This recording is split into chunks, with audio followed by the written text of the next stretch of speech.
What would you do if you had two offers in hand? One offer from a very big company, a popular company, and another offer from a smaller unknown company. And the smaller company is giving you a 2 to 5% more than the popular big company. What are you going to do? If you have an answer for that, then let me know in comments which offer you are going to choose. But if you want to know how you can decide between these any two offers, then watch this video to the end, because in this video I'm going to show you three criterias for deciding which offer to pick when you have multiple offers in hand. And I had a similar situation in my life, and I will show you what I did in my own situation.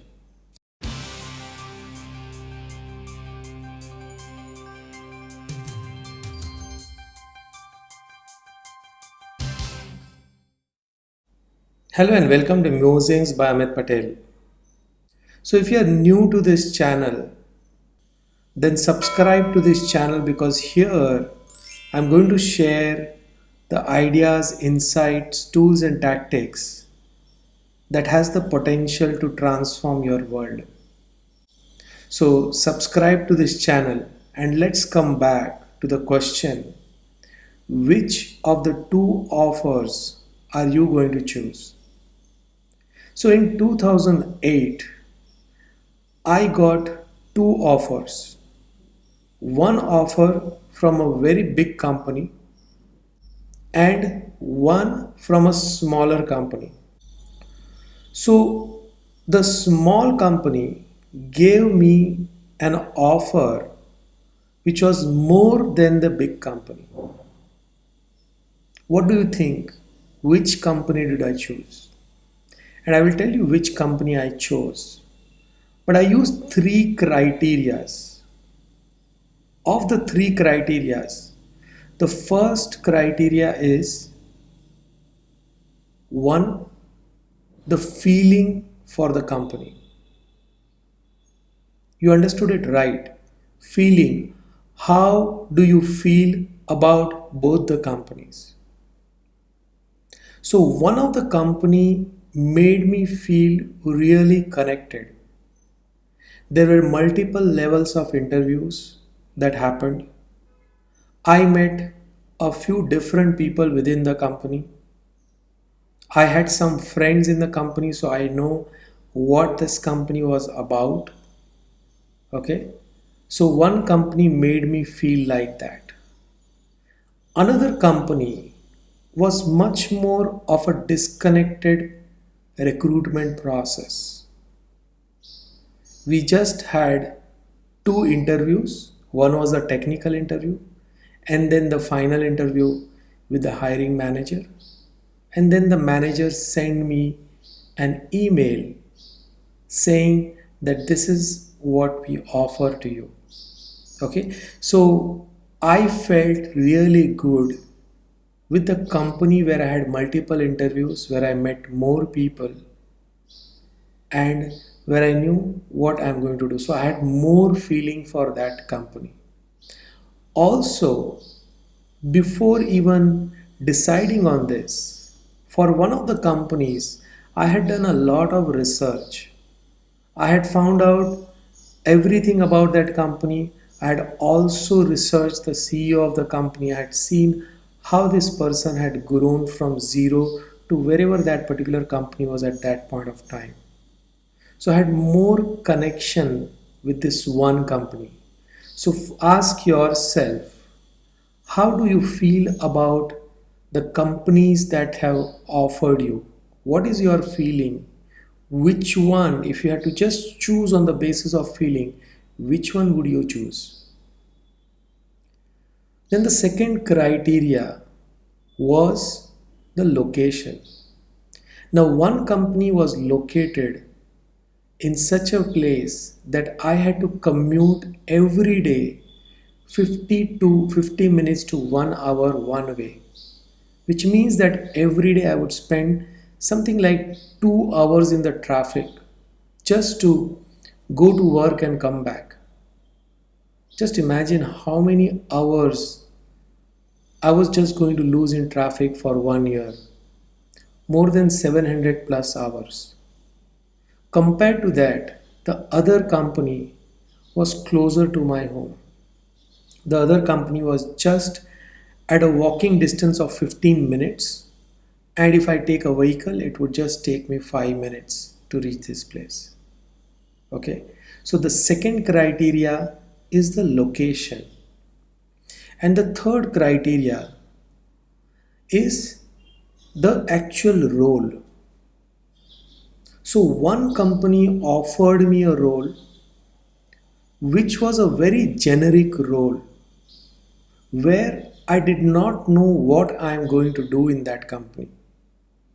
Yes, I got the job, and if I signed on the offer letter, I could join within a few days. But once I joined, I did not know what was going to be my project. I did not know who are the clients I'm going to work with, what was the technology I'm going to work with.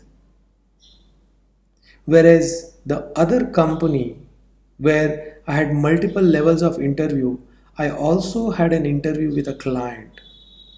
So I know exactly which project I'm going to work on.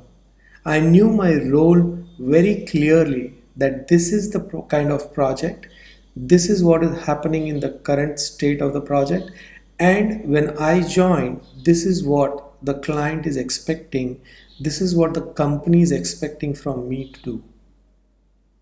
Now, there was a lot of clarity about that role. Now, so there are these three criterias. How do you feel about the company? How far is the company from where you live? And the third is how clear is your role? What is the clarity about the role? So I made a decision. I made a decision to go with the bigger company which offered me a lesser salary than the smaller company which offered me a bigger salary. And I'll explain you why. Now, this big company, even before this happened in 2008. So, when I started looking for jobs in 2008, I was giving a lot of interviews. And when I was giving interviews, a lot of companies rejected me because they did not fit me into the roles they had. And I rejected a few companies because I did not find the role exciting or the offer exciting or whatever. Okay. But there was this one big company, and I always wanted to work for this company. It was a company which had a billboard on the way of my house. So whenever I used to pass through that road, I used to see this billboard and I used to see this company. And I used to imagine that how I would feel if I can work for this company. And then I started researching a lot about this company. I found out who the CEO of the company was, who was the COO. I found out everything about their life. I found out that they started this company from zero and then they expanded it. And today this company was about a 5,000 people company. So I was very much attracted to this company. But what happened is, I interviewed for this company. There were 2 or 3 interviews that happened. The first offer they gave me was not to my liking. So I rejected that offer from that big company. And I almost lost my dream of working for this company. I had thought that now it is not possible to work for this company. Though I had so much of attraction towards it, they did not give me the right offer, and that was my problem. So I rejected this offer and I have walked away from that company. And then I was again interviewing when I came across a smaller company, uh, a software company, and this was a 50 to 100 people company. I had 2 interviews in this, And at that point of time, I was very desperate to get a job because I was sitting at home for some time. So when this company offered me, I was almost going to accept the offer. They offered me a very good position, they offered me a good salary, but there was no clarity around the role. It was a very generic role. I did not know what project I am going to work on. I had some time before I had to start in this new company when this big company came back to me. They said, Amit, we have another role for you if you would like to interview. And I told them that I have an offer in hand. And they said that we will match your offer only if the client accepts you. So now the big company was telling me that there is a project, okay, and there is a client, and I had to talk to the client. If the client accepts me, then I will get an offer.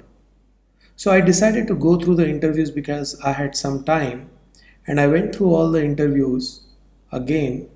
One interview with the client, in fact, two interviews with the client, and then the client gave a go ahead to that big company. Now, this big company gave me an offer which was 2 to 5% less than the smaller company. Even when this big company knew what I was going to get when I joined the smaller company, they gave me a 2 to 5% lesser offer. Now, I feel the only reason the big company did this was because they wanted to see whether I was serious about this role, whether I liked the project that I was going to have, whether I was ready to be with this company. I feel that is the only reason they reduced the pay by 2 to 5%. But I accepted the big company for the same three reasons. First, the feeling. I really wanted to work for this big company. I had a good feeling about this big company. I had met a lot of people in this big company. I had even had a discussion with the client, which made me feel really good. Okay, why feeling is important? Because if you go with a positive feeling, then you're going to be more productive and more efficient. If you have a big offer, if you have a very high salary, but if you join the company with a negative feeling, then what is going to happen is you're going to lose out because you're not going to be productive, nor you're going to be efficient. And look, once you start working, you can easily get a raise if you do good work. I made a video on my channel about how to increase your salary, and I did exactly that in the big company. So if you want to watch the video of how to increase your salary in your same company, then watch the video. I will tag it here or after this video. But feelings was the most important criteria, and I chose the big company on basis of feeling. Now let's look at the second criteria. The second criteria is location. The big company was 5 minutes from my home. The smaller company was 50 minutes from my home. And that was a big difference. Every day I would save at least 2 hours just commuting. So that was huge for me. In a year, I could save more than 700 hours, and that was big for me. I could use that hours to read books, I could use that hours for my family, I could just use that to watch a movie or do whatever I want. But that was a big plus point. So I felt good about the big company. The big company was closer. And then the third criteria, the clarity about the role. The smaller company gave me a very generic role and a generic title. I had no idea which project I'm going to work on. I did not know what kind of products they are making. Okay. Whereas in the big company, I knew the project I'm going to work on. And not everyone gets that opportunity. I feel I was lucky that in a big company, before joining, I knew exactly which project I'm going to join, because that does not happen always. So I knew the project that I'm going to join. I knew the technology I'm going to work on, because during the discussion with the client, I had understood everything about their technology and I was very inspired by the client. So I had double good feeling, because I was feeling good about the big company, but I was also feeling good about the client that I'm going to work with. So there was a really good feeling working for this. And my role was very, very clear right from day one. So I use these three criterias. How do I feel? Where is the company located? And the clarity of my role in choosing the big company with a lesser offer over a smaller company with a bigger offer. Now, in your life, you may have various situations. You may have to decide between a services company and a startup. Look at these three criterias and see what you come up with. Think about which company will make you feel better. Because once you make a decision, then you are totally changing the direction of your life. Once you have made a decision, then it's very difficult to come back and see what would have happened if I would have chosen that. That's just procrastination. Okay, so I hope that with these three criterias you are able to choose the right offer for yourself. I hope that you are able to choose the best company for you and do the best work so that you feel really happy in life. Otherwise, we are all clowns and we put a happy face on the outside, keeping all the sadness on the inside. So thank you very much for watching this video. Stay focused, stay rich. Subscribe to my channel if you have not yet subscribed. On the next slides, I have some videos of my channel. See if you like any one of them and keep coming back for more.